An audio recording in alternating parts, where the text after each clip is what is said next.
How can you make your garden grow better?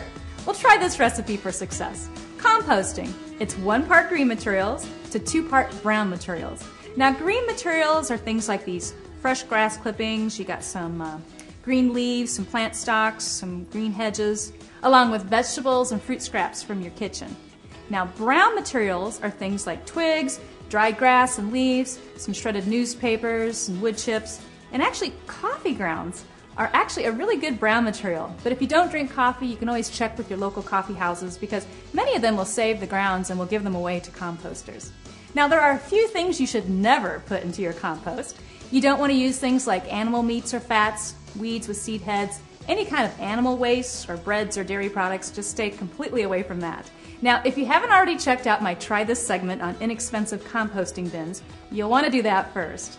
Then, once you've got your bin, you just start your compost pile by layering the 1 part green to 2 parts brown. So just take your green. I've got 1 part, and then I got my brown, my coffee grounds in like this.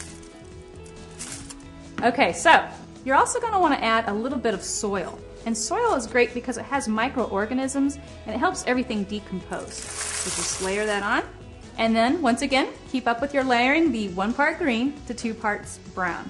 And keep in mind that your compost needs to be turned and mixed regularly in your bin. In fact, the more you mix, the faster your compost will be ready to use.